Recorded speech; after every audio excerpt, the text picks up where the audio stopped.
Selamat petang, salam sejahtera. Terima kasih karena bersama dengan saya di Nazilin Unity Channel. Ini berita paling malang untuk Najib. Sudah jatuh di timpa tangga. Sudahlah tidak dilepaskan secara serta-merta di penjara. Ini pula berita yang terkini kita terima, yaitu hukuman dikurangkan, Najib tak boleh mohon parol. Itu kata pakar. Kalau kemarin kita dengar bahawa Najib kononnya boleh mendapatkan parol dan boleh keluar penjara seawal bulan Januari tahun 2025, tetapi berita kali ini memang agak menyedihkan kepada penyokong Najib, juga Najib sendiri, apabila pakar mengatakan apabila hukuman telah dikurangkan, Najib tak boleh mohon parol. Pengurangan hukuman penjara Datuk Seri Najib Razak menghalang bekas Perdana Menteri itu untuk memohon perintah parol bagi menjalani hukuman pemenjaraan di luar penjara atau di penjara di rumah. Pakar perlembagaan Profesor Madya Datuk Dr. Wan Ahmad Fauzi Wan Hussein berkata, ia selari Seksyen 46E dalam kurungan 6 dalam kurungan E Akta Penjara 1995 Akta 537 yang membataskan hak parol bagi tahanan jika mendapat lega hukuman di bawah perkara 42 Perlembagaan Persekutuan. Najib tidak layak memohon parol kerana perimitan atau pengurahan hukuman sudah diberikan lembaga pengampunan.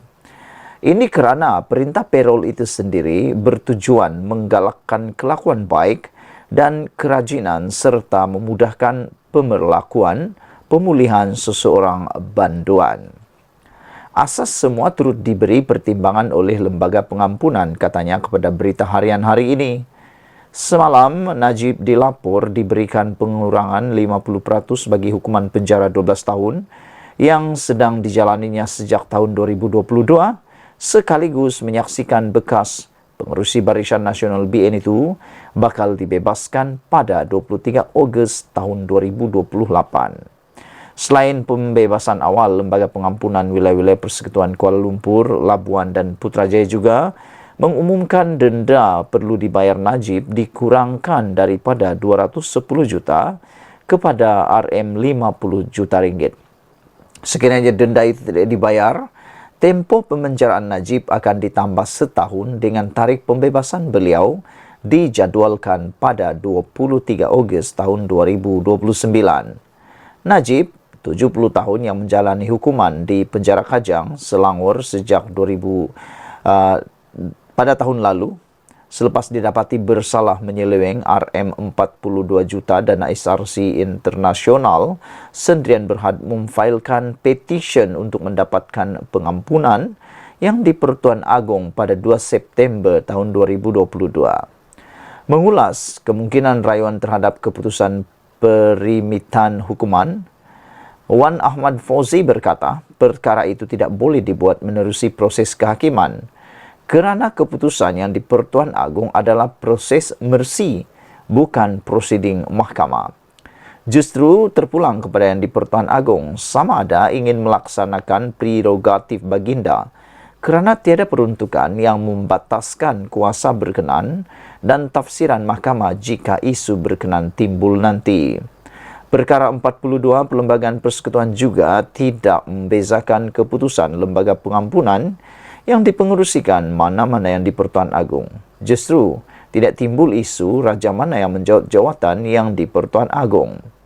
Ditanya sama ada Lembaga Pengampunan perlu mendedahkan keputusannya kepada umum, Wan Ahmad Fauzi berkata tiada peruntukan dalam perkara 42 Perlembagaan Persekutuan yang menetapkan tindakan sedemikian.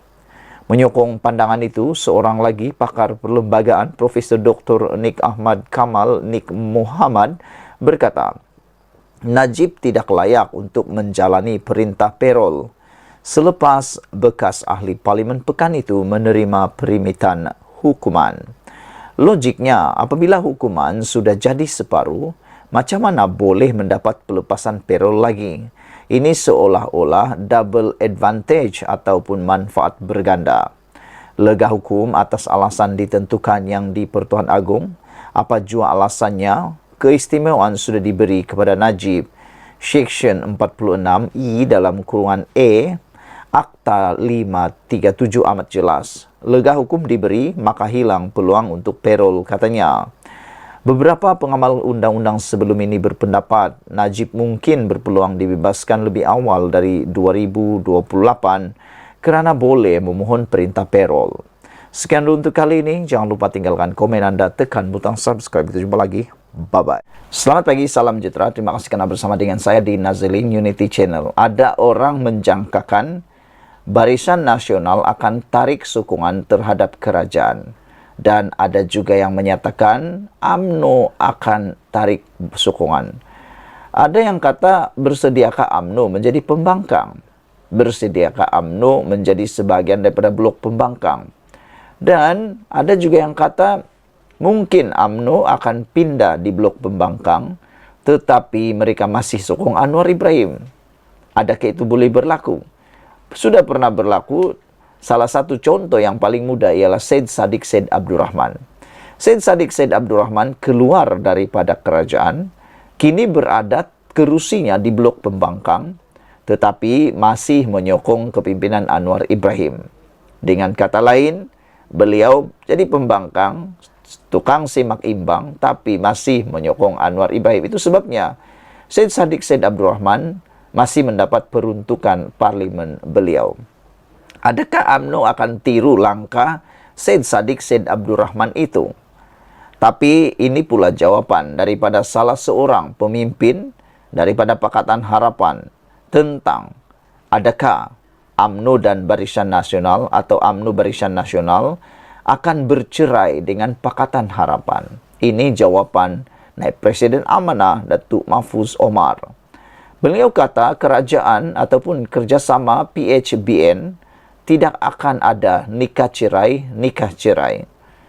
Saudara-saudara, Naib Presiden Amanah Datuk Mahfuz Omar optimis mahu melihat jalinan kerjasama yang dibentuk bersama Pakatan Harapan PH dan Barisan Nasional BN akan berterusan. Saya ingat lagi, kata beliau, sewaktu di pilihan raya kecil PRK Padang Serai, saya bersama dengan Datuk Seri Dr. Ahmad Zahid Hamidi dan Datuk Seri Jamil Kir Baharum. Jamil Kir kata, insya-Allah kita kekal sampai pilihan raya umum PRU akan datang. Saya kata, bukan kekal sampai pilihan raya akan datang, tetapi kekal sampai bila-bila. Takkan nikah kemudian cerai, nikah kemudian cerai, kata Mahfuz sambil ketawa dalam satu sedutan video dimuat naik di Facebook beliau hari ini. Dalam video sama, bekas ahli Parlimen Pokok Sena berkenan turut mengimbau kembali detik kerjasama dengan UMNO BN selepas PRU 15. Kalau kita tidak bersama dengan UMNO hari itu, kemungkinan UMNO akan bersama dengan PAS. Tetapi akhirnya kita lihat, masing-masing melunturkan ego untuk memikirkan soal kebaikan kepada kepentingan negara dan juga rakyat, kata beliau. Kita kena selamatkan dengan membawa satu warna Islam yang lebih bersifat rahmah dan mempunyai hubungan kasih sayang, bukannya permusuhan, kata Mahfuz lagi. Saudara-saudara sekalian, secara pribadi saya fikir UMNO tidak akan menarik sokongan terhadap Anwar Ibrahim. Mereka akan terus bersama dengan Anwar Ibrahim kerana menjadi kerugian yang sia-sia kepada UMNO BN kalau pada waktu ini mereka menarik sokongan terhadap Anwar Ibrahim. Tiada keuntungan bagi mereka langsung, bahkan dijangkakan Barisan Nasional UMNO akan lebih terpuruk kalau keluar daripada kerajaan. Kalau anda kata mereka boleh bergabung dengan BN, PN, di sana mereka akan lebih terkubur kerana mereka akan perlu bersaing dengan dua parti yang berasas dan berwarna sama dengan mereka, berasaskan Islam dan Melayu. Nanti PRU akan datang, berapa banyak lagi kerusi yang akan ditawarkan kepada UMNO. Itu cerita politik. Sekian dulu untuk kali ini. Jangan lupa tinggalkan komen anda, tekan butang subscribe. Kita jumpa lagi. Bye-bye.